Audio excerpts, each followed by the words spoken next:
oui asalaamaaleykum mbokk yi si wër seen page seen YouTube Africa Côté TV tey nag ñu fas yéene fee dalal benn jeune artiste boo xamante ne si tamit Mbour ñu si bëri xam nañ ko du ma ne Mbour sax mais dama naan Sénégal lay wax ñu jox ko mu nuyu. Yeah, what's up? It's your boy Ambios. It is a fresh boy from Tuesday. maa ngi bëgg gars yëpp di bëgg tous les internautes ñu regardé Africa Côté TV di bëgg whatever. jaajëf comme ni ngeen déggee présentation bi noonu comme ni mu ko présenté woon mën nañoo xam bu baax kan mooy MBS. Bon, question boobu xam ne dañ ci sawar bon MBS bon dafa nekk benn jeune artiste booy nekk fi mu commencé rap en 2017 la commencé sama carrière musicale booy di évoluer depuis lors ba léegi nii. voilà mënuñoo xam tamit comme yow ban comme ça bi nga duggee si rap bi yàgg na wala tamit lan moo la si touché daal ba nga dugg si. Bon bu ma duggee ci rap mën naa ne bon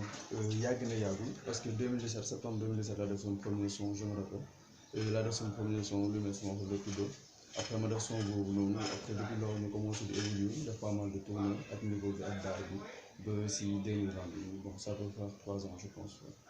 ok d'accord man boo xool moo seetloo man xamewuma la woon rap mais tey bu ma jékkee-jékk dugg ñu ne booy bi muy rap tey dinaa laaj lan moo ko dugal si rap bi lan mooy si mbir. Bon waaye li ma dugal ci rap de je peux dire que ne est-ce que am naa sax lu tax ñu dugg ci rap carrément rap de dafa nekk benn affaire boo xam ne dafa ma def quoi je veux dire si sama jeunesse bon dama passionné woon ci football ñu bëri si lañ ñu doon xam sax mais bon rap dafa nekk loo xam ne dafa ñëw juddu ci diggante bi entre temps mu toog yëg ko bon copié mu benn artiste aw ma benn grand bu ko topp ma kon boog juddoo ma ci base milieu boo xam ne dafa am rap dama toog milieu boo xam ne ñu jàng lañu xam ak ay affaire de waaw religion yooyu donc benn mu jàllee après rap bi dugg na ma ne war pourquoi pas ma def ko comme que am naa talent bi bàyyi ma exprimer ko voilà noonu la ñëwee dafa am ñu doon déglu mais bi ñàkk am na koo xamante ne si moom mu doon déglu ba tax ba tax kooku gën laa jox force pour yow nga dugg si rap wala daal dafa nekk parce que rap booy dugg si dara xëy na dina am koo xamante ni si mooy nekk sa référence war a leen ak leen ak métier moo xam métier war a football war a lu mu mënti doon dafa am si rap bi loolu wala. bon waaw am na ci rap bi nag franchement am na ay artistes yoo xam ne ñuy dugg ci rap dafa am rapport bi leen ciy dugal quoi mais man yàlla dafa def na nag loolu arrivé wu parce que lu mu la wax rek dafa nekk loo xam ne bon genre que ne début dama ko contrôle mais après moo demee ba ci biir dama doon déglu ay musique nag dama doon déglu rap di déglu ay artistes télé bi mais bon dugguñu moom à 100% mais du fur et à mesure bu may def ma gis style bi affaire bi changé affaire bi doon affaire bu noble léegi rap dafa doon noble ma ne pourquoi pas tamit ma jéem ko essayer ko talent bi ñëw après naturellement waaye bon jaar bokk ma ci crew jànguma rap kenn bindalu ma samay texte tout a débuté par moi-même voilà te noonu la demee quoi. d'accord ba tey waaw loolu mën nañ si d'accord ak moom parce que gis nañ moom à chaque fois moom rek la ñuy gis. la moo tax léeg-léeg booy xool sa son yi si bëri man si yi nga xamante ne si man déglu naa ko war ma seetaan ko yow kese la. bon waaw ndax dafa am ndax yow dama dut soxla pour def ak ñeneen kii wala ñeneen ñu la ko dut proposé. bon parce que dinaa lay gis nag mooy si ay vidéo si ay yeneen vidéo artiste voilà. bon moo tax loolu man waaw damay def naa featuring nag ak ay artistes bañ ma jox ak artistes yi léegi def naa featuring ak ay artistes comme ku ci mel ni Kër Masali maa ngi bëgg de passage Dikez aussi def nañu ay affaire bon mais boo gisee ne man artiste solo la quoi carrière solo laay def ma groupe mosuma bokk ci groupe quoi man carrière solo laay def donc ma démarré man ak sama manager tout le temps ñu nekk allo bi anytime bon moom moo njëkk sax déglu ko ma rap moom moo njëkk def fit ma rap après affaire bi daal bokkuma kenn crew man kese ma def après def ko mu naturel mu jàll voilà quoi mais bañu ma job ak gars yi franchement bëgg naa job ak gars yi te bëgg naa affaire bi du yem si man kese bu yaatu rendez-vous ñu jot ci sama c'est ça. mais est-ce que yomboon na au début. bon comme côté critique. wala côté sawa gàlle. non ba léegi sax dara yomb léegi la gën a mel. mais comme au début comme par rapport ak. mën nañu wax ne dina am tuuti changement. waaw dina am tuuti changement comme par rapport ak début. début bi bon yomb dara yomb comme tout début yomb bon parce que da nga doon am ay problèmes yoo xam ne on se dit la vérité pour dem studio pour dugal ay son da doon am ay problème mais sama famille amul benn problème waaw sama famille moom franchement parler dafa mel ne sa musique bi may def lañu gën a apprécier côté mbedd bi bon critique moom nga ñaar parce que ça te permet yow nga jëm ci kaw nga defar sa bopp nga xam fan ngay teg sa tànk bon yaa ngi comprendre mais loolu ñaar man dérange ma parce que mbedd affaire de mbedd la j'aime bien damay déglu baax kon damay déglu bon mais lu baax li dama koy téye pour sa minute lu bon li naa ko jàpp naa ci bàyyi xel pour tamit nit ñi bëgg aussi tamit pour nit ñoo xam ne mooy compte pour aussi ma gën a ak sama boo gën a liggéey ak man ko. ok waaw loolu am na solo bu baax parce que tamit nit ki xëy na bu amul ñu koy critiquer du mën a dem fenn donte sax mën a dem fenn sax mais à chaque fois baax na rek bu yàggee di nga def lu bon di kenn du ne la baax na ndax da nga signé si label na. bon non ins bi nekkuma ci label signé woon naa ci label mais nekkatuma ci label autoproduction lay jóg quoi. mais lan moo tax loolu. bon lu tax lan si nekkuma lu ci tax label. nga nekkoon ci comme ça mu nga signé woon si benn label comme ni nga ko waxee noonu war a signé woo si. bon signé woon naa benn label bu benn contrat de 2 ans yàggul dara depuis sama premier en carrière quoi 2018 laa ko dama toog 1 an rek am benn contrat balaa 1 an yi sax laa am benn contrat à compris léegi si laa signé ak ñoom contrat bi jeex kon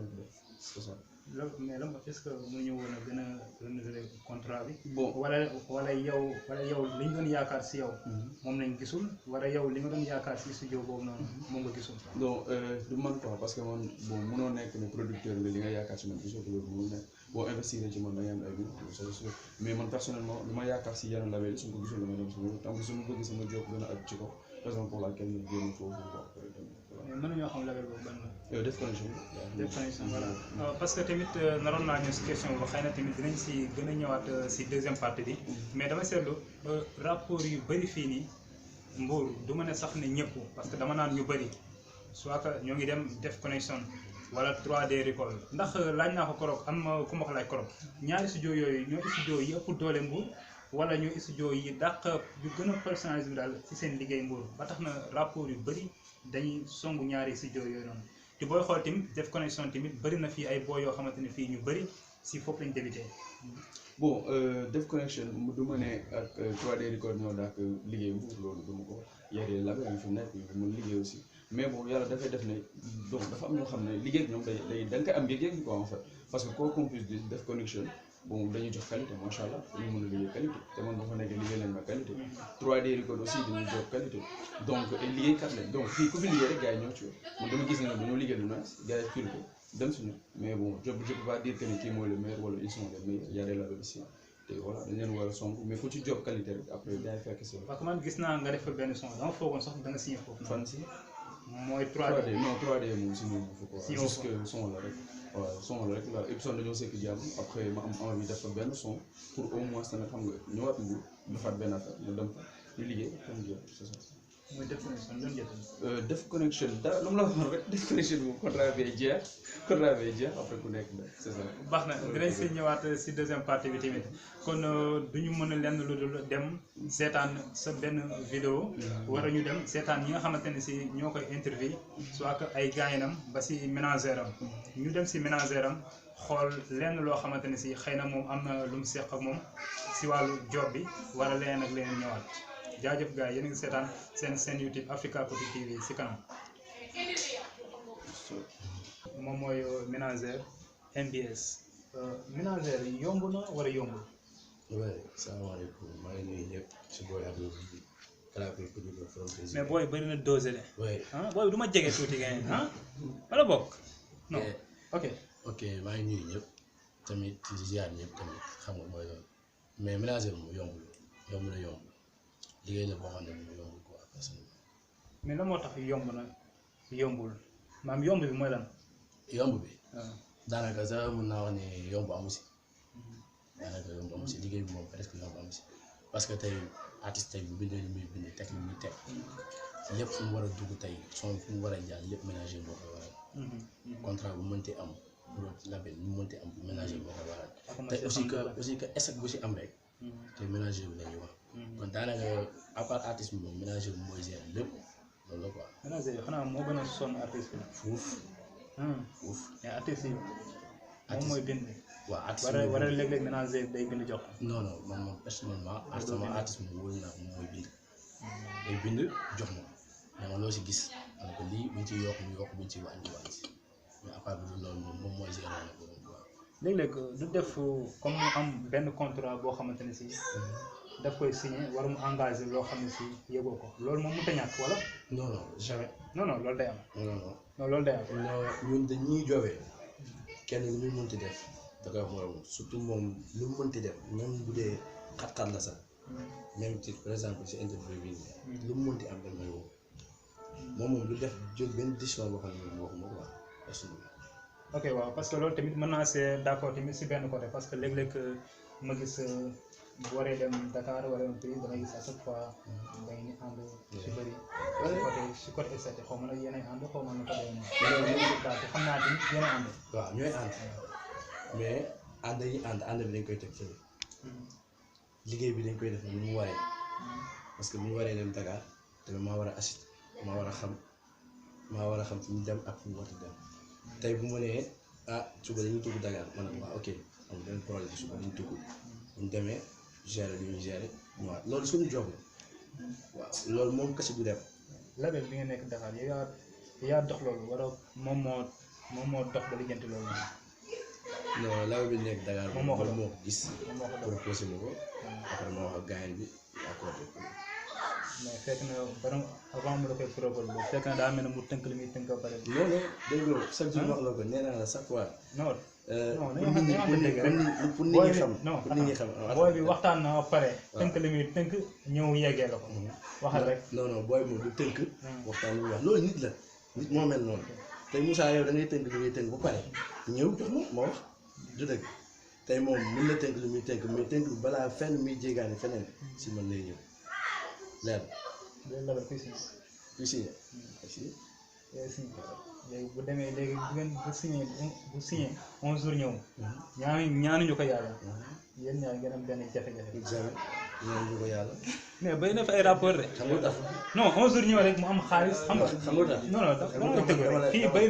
bay na fii ay artistes yoo xamante ne si dañuy ànd ak benn gars. waaw yaa ngi comprendre. ànd ak moom si ba muy ndaw jékki-jékki ak niveau bi. comme ça bu niveau bi ajoo ay gars yi jóge fële.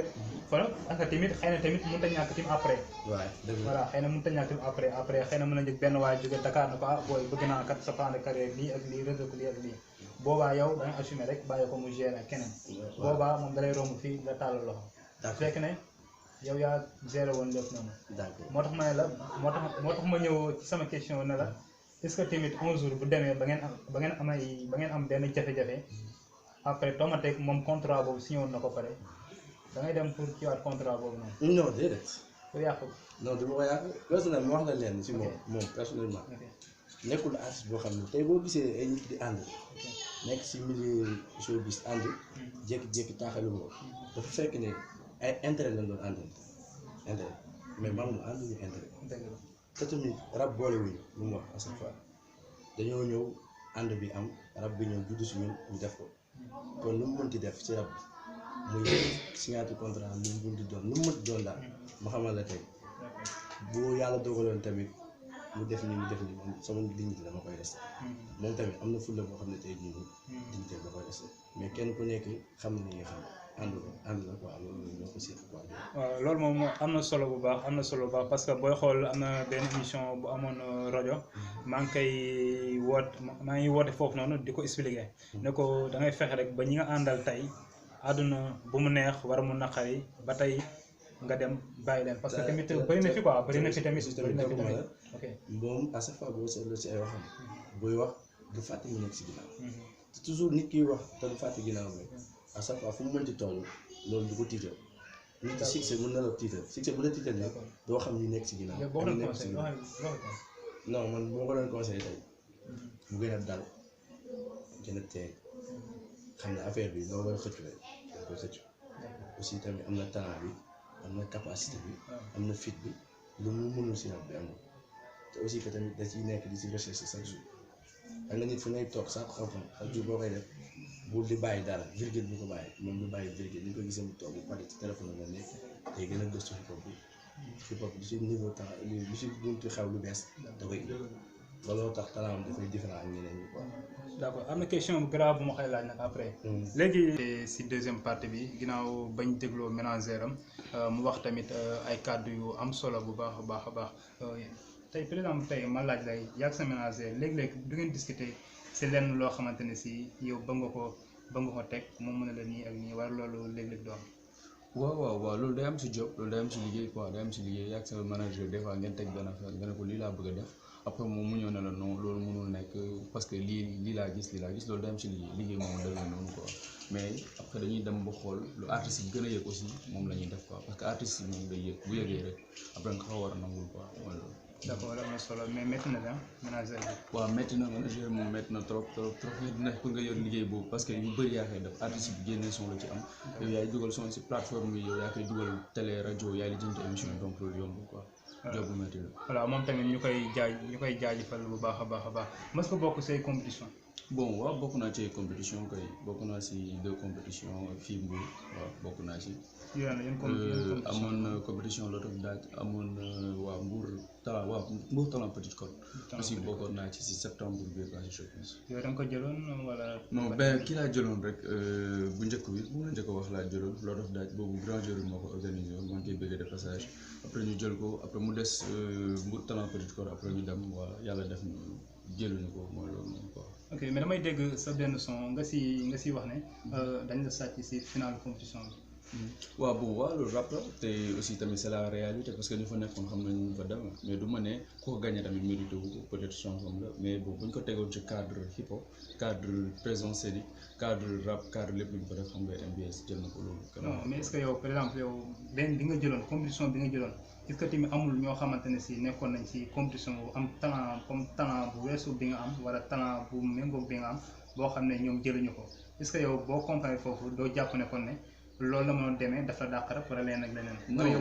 non man du question de dàq rek man koo jël dàq ma rek ñu def nañ ko koo jël mënuma sa parce que jël na compétition bi mais man boo réew nice nickel mais man sama niveau aussi man koy at ci kaw donc mais bon awma dëkk jàppalu ma ko dara quoi je n'ai rien contre moom boo xam nga talent la rappeur la mais man jàpp naa ne personnellement gënuma aay tamit lu mu fa andi woon gars yi kenn ñëpp ko jugé donc ñun lu ñu gis lu ñëpp gis daal lu ñëpp d'accord parce que neexul nga jël final ñu ne la da ngeen sàcc final compétition boobu nañ ko jël gars yi naan la waa kii moo ko gañ la ngeen ko sàcc loolu nice en plus tamit gars yi ñoo xooloon ci jour compétition ku fa ëppale ticket moom moo ko jël loolu donc man bëgguma woon sax di ci wax mais damay bëgg tout le temps muy leer ci nopp gars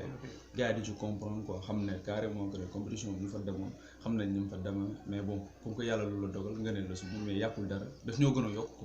daf ñoo gën a defar c'est ça. dëgg la waaw ginnaaw ba mu ko accepté tamit loolu tamit mooy hip hop aussi tamit noonu lay demee si sport noonu lay demee si ak métier bu mu mënti doon noonu lay demee gis nañu ne si wàllu ticket yi. soo koñ dañ la jëndalu ticket moo tax ñu gañe la si boobu comme que ticket yi bokkoon na tamit si loo xam ne marché woon na si jour boobu noonu. voilà bon soo koñ jënd nañ ticket mais xam nga rek des fois doole yi tamit du yem xam nga te tamit des fois nit ñi seen engagement yi du boobu parce que tey mënoo ñëw xam nga jël ticket fu ko forcé gars yi am ñoom ne jëloon nañ plus de nombre de tickets mais le problème mooy en est que ki xam nga ni mu fa demee si géréw bi la gars yi des fois pour ñu yëkkati 1000 francs def ko day xaw métti donc loolu la woon c'était peut-être loolu la woon ak manque de temps manque de disponibilité ak xam nga rek gain bi da ngay réew parce que am ñoo xam ne dañuy ñëw ne dañ lay pousse après dem ba ci biir di daw la donc doo comprendre kenn mënul expliquer lépp daal mais sama waa koñ moom ñu ci mën sama secteur ñu ci mënoon def nañ ko quoi def nañ présence def nañ teew mais compétition du ticket moom c'est ça que je dis compétition c'est le talent présence scénique. mais nag Mbour nag actuellement moom looloo fi am parce que compétition yi moom gars yi dañuy bëgg tamit di gagner seen wéccet. waaw si rapport yi nga xamante ni ñoom doole parce que tamit ñoom si dañuy gagner noonu ci ticket yi. si lañ lay fay si lañ lay kii yow tamit foo nga comprendre tamit si côté boobu noonu. si j'ai compris man comprendre naa kay business la investissement la tey boo yoree sa da ngay def am sa ticket pour loolu bañu ma ko mais tey bu ñuy dem bay noté si ay talent compétition bu ñuy dem bay noté dañoo ne talent quoi bu ñuy noté nañ xool ci talent yi ak lu waay ji andi ak lu waay ji def quoi xam nga tey bu nekkul tey compétition tey dama yàpp ne booy def compétition nga teg benn affaire compétition bi mooy waaj lu koo xam ne ku ko gagné moo dafa def loo xam ne kenn defu ko fa man loolu laa jàpp mooy compétition def loo xam ne c'est différent tey ñun ba ñu ñëwee présence scénique dañoo andi lu différent ñoo ñëw teg ay affaires yu yéeme yoo xam ne kenn amoo ko fa présence scénique lépp teg ko tout et tout rap flow beat tout et tout donc après ba ñu fa ñàkk affaire bi jaaxal boo xoolee sax ci 3 premières bi affaire bi gën ñoo jaaxal aussi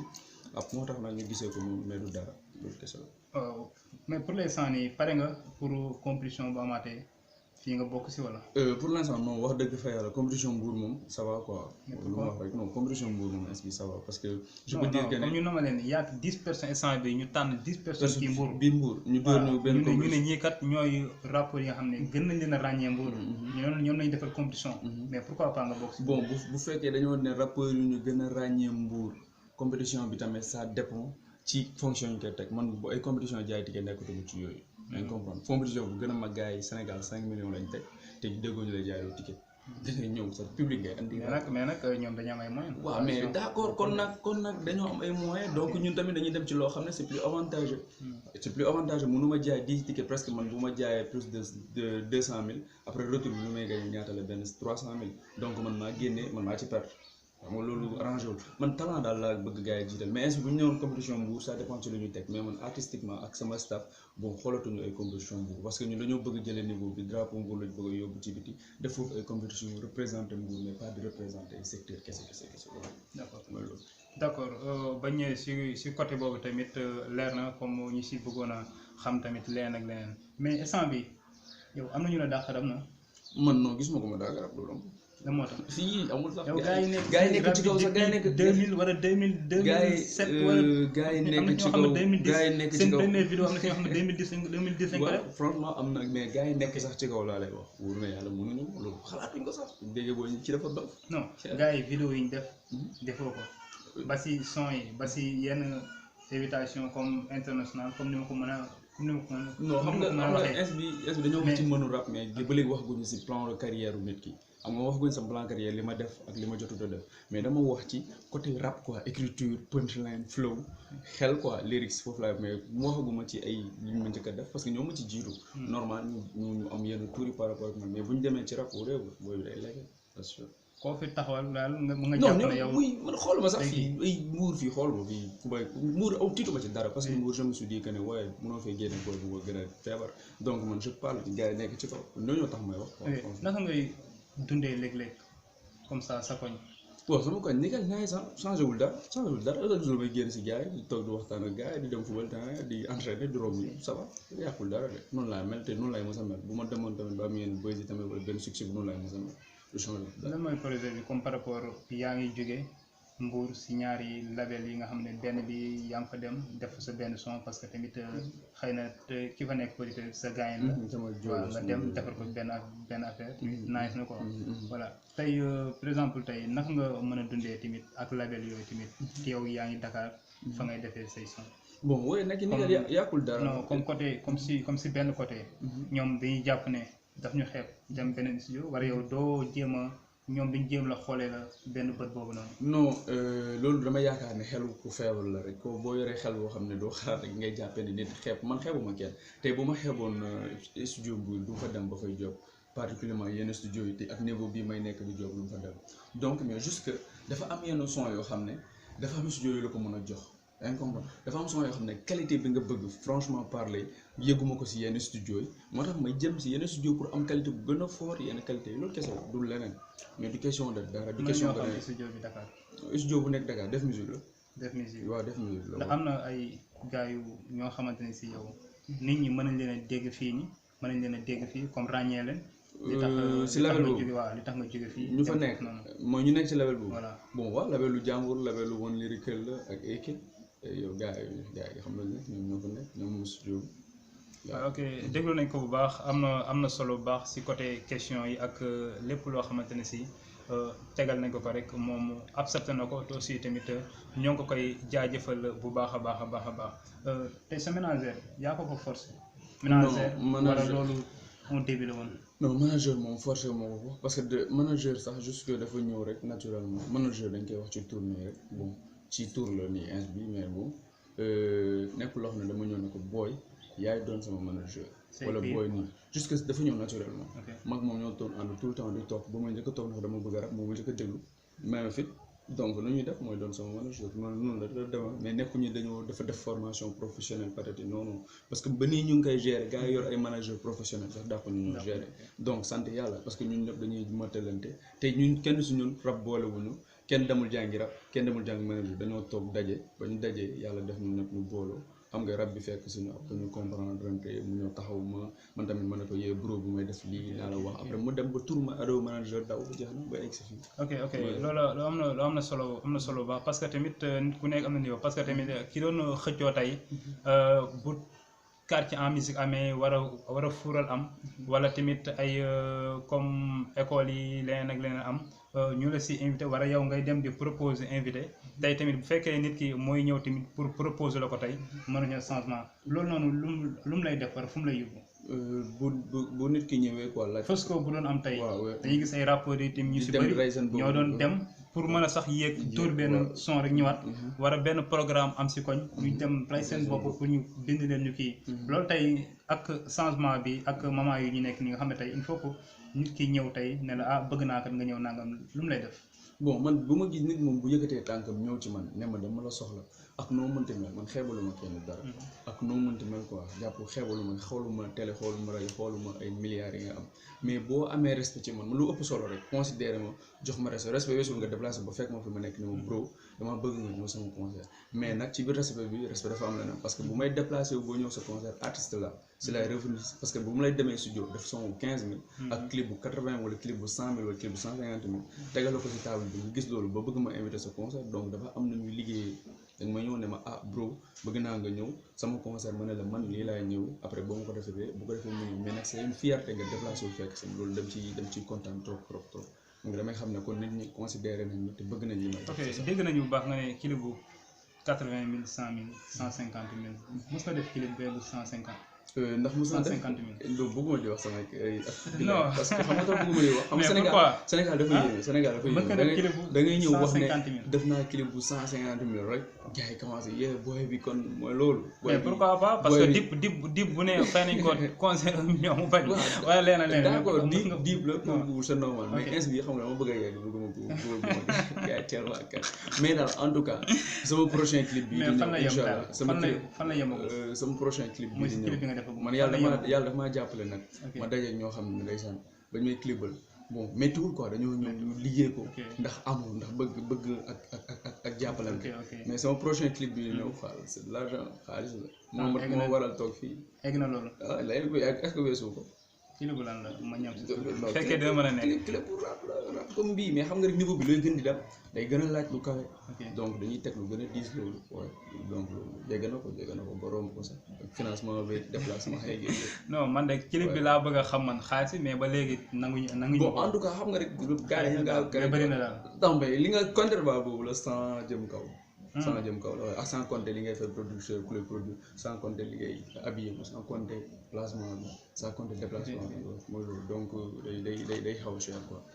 loolu la. ok kon dañuy déglu benn freestyle après ñu dem xool ñaari vidéo am yoo xamante ne si def na ko di ngeen mën a xam vidéo bi am na qualité si côté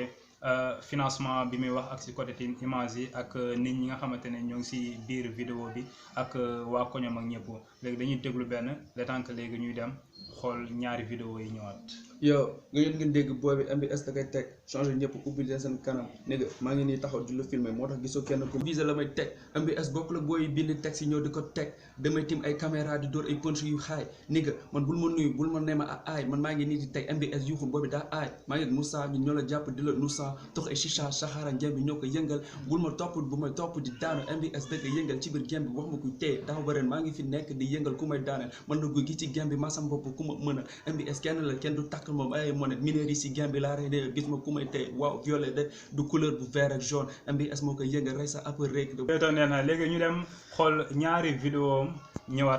ñëwaat si troisième partie bi ñu dem. Je mes textes sales comme Balotelli. Demande à Salah si l'argent fait la vie. Tago je la taro et puis je la quitte. Je fais du sale et toute mon équipe le kiffe. MBS mon fini wat mon tag rappeur yi ndaw de fii de ñëpp sage. Bro man façon bi may rabé international le reste ñu ngi suuf di xaar. xamul loo li ma ngembo. seen MC cabuñ noo dañoo trop. nekk ci moom bi di teg les sons yi rappeur yëpp fi jommi boo kompul nem bi nanga ko xaraat ci léegi ndax projet baa ngi gerte wàcc si leeri rakati rakata rakati rakata style rakati rakata rakati rakata style rakati rakata rakati rakata style Purchase your tracks today. rakati rakata style romb seen game ak vitesse su lamba maa leen gaare seen carrière kolondo laaj li ma songu dañoo dama toog bind bu xot booy te xel bee ko gas dang defagum fi dara ñii di siisu ñii di roy ñii di claat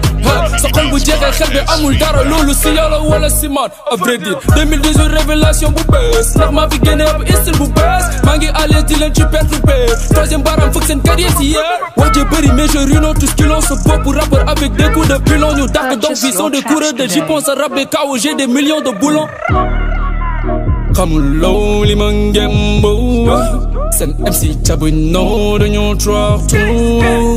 nekk ci mooy bi di tegle son yi rëbal yëpp fi jommi boo kompul nen bi nanga ko kalaat ci léegi ndax projet ba ngi gerte wàcc si leeri rakati rakata rakati rakati skay rakati rakata rakati rakati skay rakati rakata rakati rakati skay Purchase your tracks today.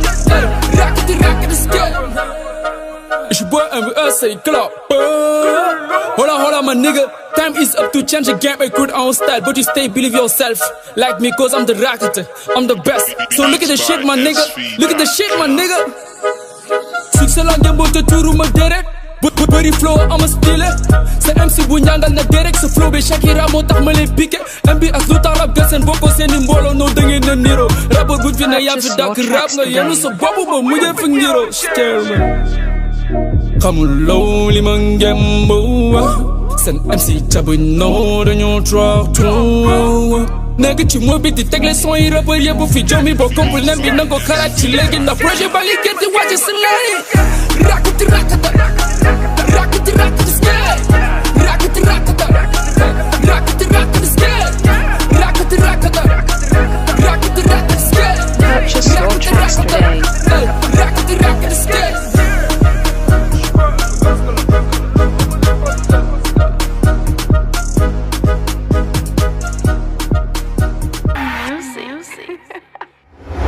dimi sa yaakaar du guddi jot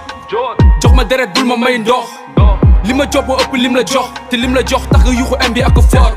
amoo valeur si game bi for la ni caga mbedd man dama jafe ñu may wër ni benn show bu vierge dugguma baar ngay cons samay verre et gisoo ma vaar bul xaar ba rate tiir xool samay jooy noonu ma sama mbégte teg la samay tànk ni sa bësu dee mooy sama ngénte alimente game bi man la satellite may li saw di jaar si digg bi te duma istrin lu yëngal sama ndigg su may taat sa gel jazz rap bi du mbalax champion takal bin bin waxal ñu ne si suuf du man ak ñoom ne la ñu dem wuti xuur balaa ñuy reptile low cour d'assise naar bi na dee t'as beaucoup de peine sa xel a jël lami nga am waxal a jàpp romb nañ la bu yàgg à grande vitesse je sens le succès personne ne compte je laisserai personne me distraire rouler de air ma voix se range je mixe sur les beats mais je suis pas un pervers du lu nekk sama xol la sama xar kanam bëgg wane no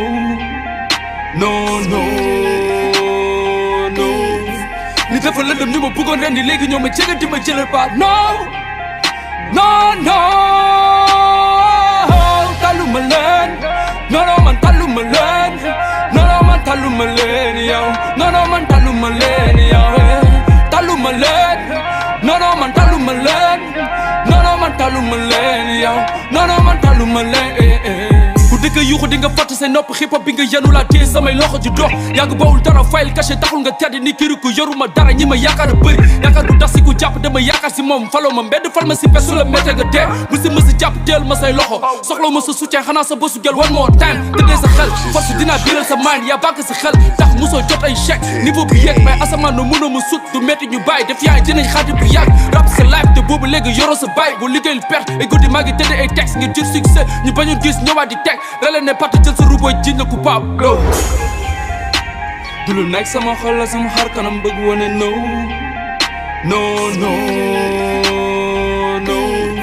li dafa lëndëm ñu ma bëggoon ren di léegi ñoo ma jege di ma jëlal baat taluma leen non man taluma leen non man taluma leen yow non man taluma leen yow taluma leen non man taluma leen non man taluma leen yow non man taluma leen taluma leen man sama squad boy de taluma leen nekk sama fat man de taluma leen ku ma ci songo nekk ma taluma leen ku dul loom taluma leen taluma leen man sama taluma leen waaw gars yi ginnaaw bañ seetaanee ñaari vidéo yooyu mu nekk tamit ay vidéo yoo xam ne ay vidéo yu am solo lay doon nekk tamit ay vidéo yu kii vidéo yooyu noonu gis nañ si ay nit ñu bëri da ngay romb foofu woo nit ñi foofu noonu wala loolu sa waa koñ la wala nga luy ay nit. non même pas tout ça man du ma def loolu du ma luy nit sama waa koñ bi comme que ni dañ ko bëgg dama ko respecté ndaje je l'aime beaucoup sama fief la moo ma gën a lu mu ndaw franchement kon ñu ne ok ba tey comme ni nga ko waxee parce que vidéo bi macha allah bëri na nit yooyu yëpp sa waa koñ la wuyus nañ la tamit vraiment tamit am na solo bu baax a baax di jox gars yi nga may leen benn 30 secondes. yow MBS rap di ko teg sa rapport boy di ma get damay broso ba ñu weex di ma signé ak ay colgate wax ma MBS da koy teg wax ma kan ngay get improviser punchline di la dar riimi rek nga koy aj màgget yi laa gis si gemma leen di raameloo doomi raami di ma song MBS dafa dof booy maa ngi nii ci kaw gën a tàng diib man du ma golo rappeur yëpp laa fi bokk MBS wax ma kum tollool est-ce que yuxul sam baat ci kaw maa gën a tàng mandé laa ndeysaan damay teg dëgg moo tax rappeur yi mandé ah du ma bind texte tiis man bokk mag rappeur yi di pare damay ñëw live ak direct ak la rek gën daanu punchline yi du mës jeex raam yi gën di yéeg MBS da koy teg di ko changer da koy gën a yéem maa ngi nii di improviser maa ngi Moussa hey ni nga ñun ñoo la Moussa jaajëf am na solo ba am na solo ba mais gis nañu ay gars yoo xam ne ñoo ngi soriwuñ la war a ñu sori la ay rappeurs lañ yoo xamante ne si ndax yaa ngi xalaat pour def ak ñoom 11 jours benn oui bëgg naa ko franchement ku la si woowoon tey wallaahi nag dama wax dëgg rek ku ma ci woon tey wax dëgg fa yàlla ku ma ci woon quoi xam nga nangu ne àdduna amul solo rek nañ liggéey quoi mais gars yi bu ñu rëy na ñu liggéey seen ronfon amul rëy quoi affaire bi ñu ñoo ko bokk na ñu liggéey soo war a organiser benn affaire wala tey ñu war la invité d'accord fu gën a sori ndax da ngeen koy wax pour ki leen ko ñoom tamit ñu mën ko mën a xëy nga envoyé leen affaire yi non wala yow doo leen envoyé dara. non bon ku ko sekkal buñ ko sekkee man ak yow ko naa la ko yëgal mais buñ ko sekkul bon ma ubbi sa kanam fasal ma ko nit ñi am doo ko doo sekkal ñu la fasal sa kanam. ah mais am na si game bi y a des gens yoo xam ne parce que leen la rek comme mënoo ñëw ci game bi yàggoo fii après bëgg am benn bëgg a ñëw imposer sa bopp xam nga loolu neexul dara tey man am koy bu fekkoon ci game bi gis benn boy bu dóoru judd léegi ñëw di ma jéem a def affaire ñun tamit ñu mën leen kaa game moo mel noonu esprit compétition pour mu neex quoi. d'accord am na solo baax parce que vraiment tamit dalal nañu ñu ñëw waxtaan nañu si côté yi si bëri du ma ne sax si côté yi parce que lépp kenn mënu kaa matal voilà ñu jox la nga tàggatoo ko say fans ñi lay suivre ak say am di jàmm. bon maa ngi wax sama gars yëpp que ñi di seetaan Africa Culture TV ngeen soutenir page bi loolu dafa am solo loolu dama koy wax ngeen jàppale di shout out di la remercier tamit di la saluer bu baax parce que initiative bu nice la gars yi na ngeen ko jàppale nañ ko sa page bi aussi di wax que sama fans yi gars yi laaj bu bëri na trop MBS dafa toog yaa ngi ñëw j'arrive tout bientôt maa ngi ñëw maa ngi affaire yu dox walaay bu gars yi tiit la di wax sama staff aussi di leen big up sama famille waaw di big up ñëpp ñu may béggee di big up tout le monde voilà c'est ça MBS la club bu dugg c'est ça. jaajëf gars yi kon émission bi foofu lay yem ñu jox leen rendez-vous beneen jeudi ci seen beneen émission hip hop talent jaajëf Africa Culture TV. jaajëf. Purchase your tracks today. romb seen game ak vitesse su lamba ma leen gaare seen carrière kolando laaj li ma songu dañoo dama toog bind bu xot booy te xel bee ko gas dang defagum fi dara ñii di siisu ñii di roy ñii di claat sa xol bu jeexee xel bi amul dara loolu si yow la wala si man à vrai dire 2018 révélation bu bees ndax maa fi génne ab style bu bees maa ngi à l'aise di leen ci perturbé troisième baram fëgg seen carrière si yéen wax je bëri mais je ruine tout ce qu'ils ont sa bopp rappeur avec des coups de pilon ñu dàq donc vie sont des coureurs de j'y pense à rap des KO j'ai des millions de boulons xamuloo li ma ngembo seen MC cabuñ noo dañoo traftu nekk ci mooy bi di tegle son yi rebel yëpp fi jommi boo kompul nem bi nanga ko karaat ci léegi ndax projet baa ngi gerte wàcc si léegi rakati rakata rakati rakati skate rakati rakata rakati rakati skate rakati rakata rakati rakati skate Purchase your tracks today. rakati rakati skate je bois MBS say club hold on my nigga time is up to change the game I could own style but you stay believe yourself like me cause I'm the rocket I'm the best so look at the shit my nigga look at the shit my nigga succès la ngeen boote tuuru ma deret bëri flow ama style sa MC bu ñangal na direct sa flow be chaque